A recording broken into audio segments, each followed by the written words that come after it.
Olá, amigos do Logos Apologética, tudo bem? Aqui é o Emerson e nesse vídeo eu vou reagir aí a um vídeo do TikTok, né, de um sujeito aí, e que eu vi que tenta fazer alegações sobre os evangelhos, né, alegando que os evangelhos são anônimos e outras alegações estapafúrdias que nós já muitas vezes respondemos, certo? Mas que esse pessoal aí fica reciclando achando que tá, né, detonando, né? Mas não, né, pessoal? É um pessoal palpiteiro, que eu chamo, certo? Palpiteiro de YouTube, palpiteiro de internet, certo, pessoal?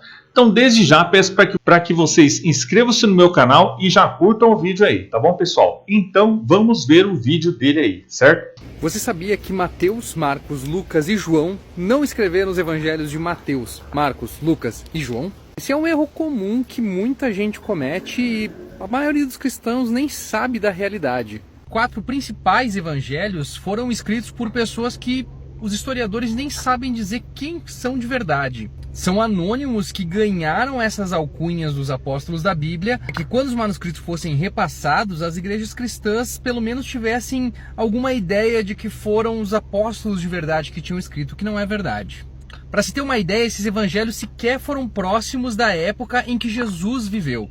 Marcos, o primeiro evangelho que a gente conhece, foi publicado lá por 50 depois de Cristo, é o que os historiadores estimam mais ou menos.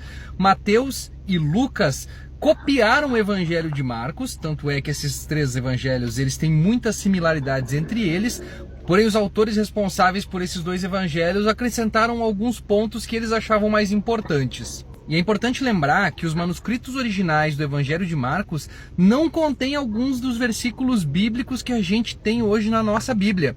Eles só foram adicionados por escribas 2 a 3 séculos após o original ter sido escrito.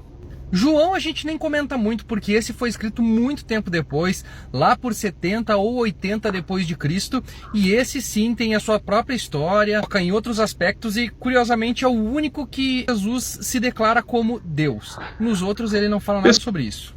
Em questão de datas, o primeiro livro do Novo Testamento na verdade é o livro de Atos. E esse também tem uma data estimada entre 45 e 50 depois de Cristo, ou seja, bastante tempo depois da morte de Jesus.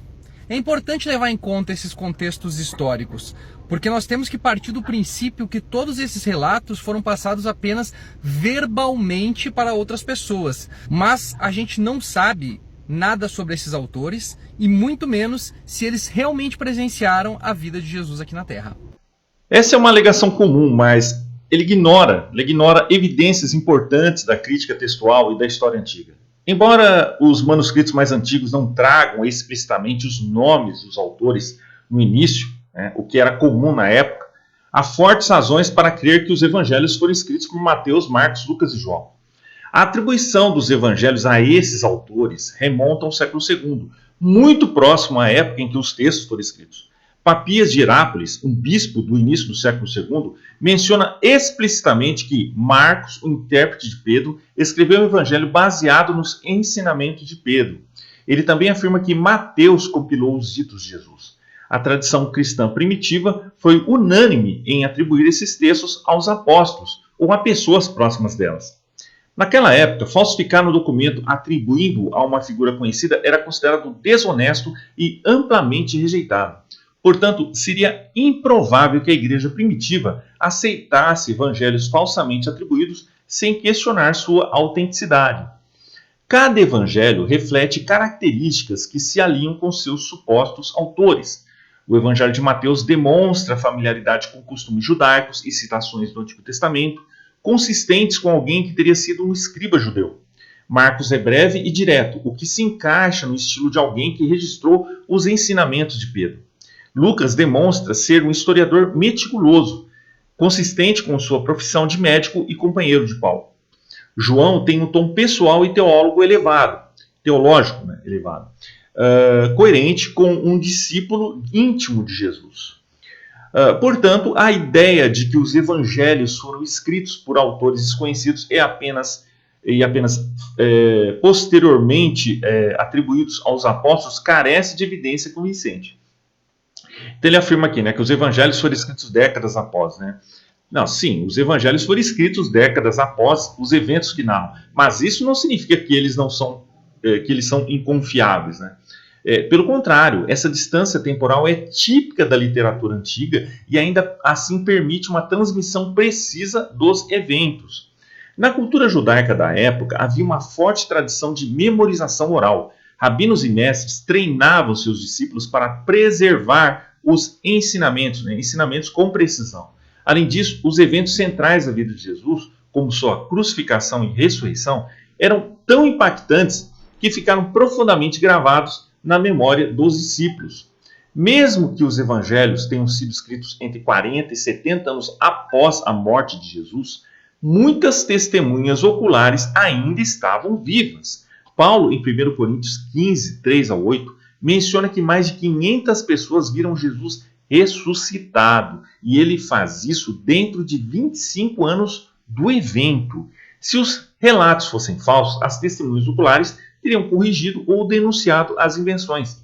Por exemplo, as obras de Tácito sobre o imperador romano Tibério foram escritas cerca de 80 anos após os eventos e ainda são consideradas fontes confiáveis. Os evangelhos, por outro lado, foram compostos dentro de 30 a 60 anos após os eventos, o que é extremamente próximo pelas normas da historiografia antiga.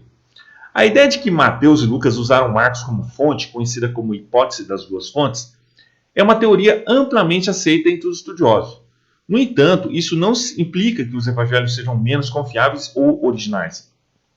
Historiadores antigos frequentemente usavam fontes primárias para compilar suas narrativas. Isso não diminui a credibilidade do trabalho final.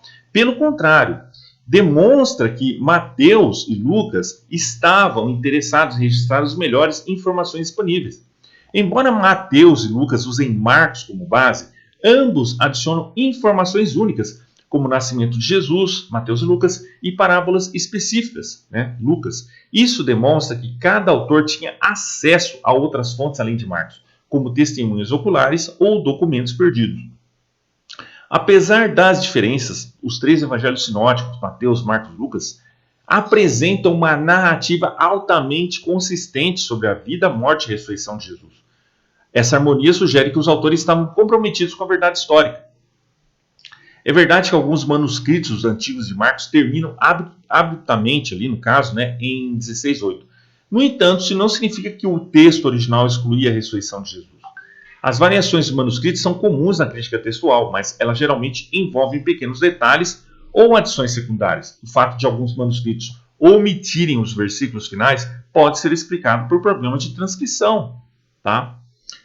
Embora o Evangelho de João seja diferente de estilo e ênfase, isso não compromete sua historicidade. Tá? E ali ele fala que o livro de Atos é o primeiro a ser escrito. Não, essa informação é incorreta. O livro de Atos é claramente uma sequência do Evangelho de Lucas, conforme indicado pelo próprio autor em Atos 1:1, no primeiro relato. Portanto, é impossível que Atos tenha sido escrito antes de qualquer evangelho. Além disso, cartas como 1 Tessalonicenses e Gálatas, escritas por Paulo, são amplamente reconhecidas como os primeiros documentos do Novo Testamento, datados dos anos 50. Pessoal, nada disso que esse sujeito fala é novo. Já temos vídeos aqui no canal e no blog respondendo essas alegações estapafúrdias, que os evangelhos são anônimos, e outros aqui que ele fala que os evangelhos foram escritos por ninguém sabe quando, há muito tempo depois, certo? Mas o que ele não fala, Então, vamos lá à verdade.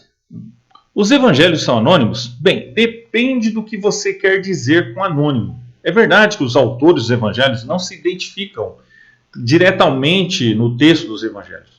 Nesse sentido, eles são anônimos, mas desse fato não se segue que não tenhamos uma boa razão para identificar os autores. Primeiro, a autoria dos 4 evangelhos foi unanimemente atribuída a Mateus, Marcos, Lucas e João em meados do segundo século. Se realmente houvesse confusão sobre a autoria, esperaríamos que vários nomes fossem atribuídos aos evangelhos, como é o caso do livro de Hebreus. Isso é significativo, já que o evangelho se espalhou por todo o Império Romano, mas, para onde quer que olhemos, o registro histórico mostra os nomes tradicionais como os únicos nomes. Se esses não são os autores reais, por que a igreja primitiva escolheria esses nomes? Por exemplo, por que atribuir o evangelho a Marcos? Por que não a Pedro ou alguém que lhe daria mais credibilidade? Aqui está o porquê. Embora soubessem que a fonte do Evangelho de Marcos era Pedro, eles estavam falando sério sobre atribuí-lo ao autor correto. Segundo, a evidência do manuscrito aponta para a autoria tradicional. O historiador Craig Evans afirma: em cada texto que temos, onde o começo ou o fim da obra sobrevive, encontramos a autoria tradicional. Ele continua dizendo que não há cópias anônimas dos evangelhos e não há cópias dos evangelhos canônicos sob nomes diferentes. A menos que surjam evidências em contrário, devemos parar de falar sobre evangelhos anônimos. Certo, pessoal? Então, acadêmicos não usam muito isso. É falso dizer que sabemos que Mateus não escreveu Mateus, ou sabemos que Marcos não escreveu Marcos. Todas as melhores evidências disponíveis apontam para Mateus, Marcos, Lucas e João como os autores reais. Temos todos os motivos para dizer que sabemos que eles escreveram os evangelhos que levam seus nomes. Certo, pessoal? Então, já falamos sobre isso, sobre essa questão da datação dos evangelhos, que eles são muito perto dos eventos ali, e o que esse sujeito não fala, certo? Como podem ver que é palpiteiro aí de YouTube, de TikTok, não faz a mesma alegação pífia sobre outras obras da Antiguidade, certo? Sendo que o Novo Testamento é o mais atestado da Antiguidade, certo? Ele está mais próximo dos eventos relatados, certo? Então não teve tempo para desenvolvimento de lendas, não teve tempo para acréscimos, manipulações. Não, pessoal, não vão por essas teorias de conspiração, de palpiteiros, pessoal, de gente aí que fala sem fontes. Não são levados a sérios academicamente, tá, pessoal? Leiam bons livros, que é o que eu recomendo aqui no canal, tá bom, pessoal? Então, é isso aí, um abraço e até mais.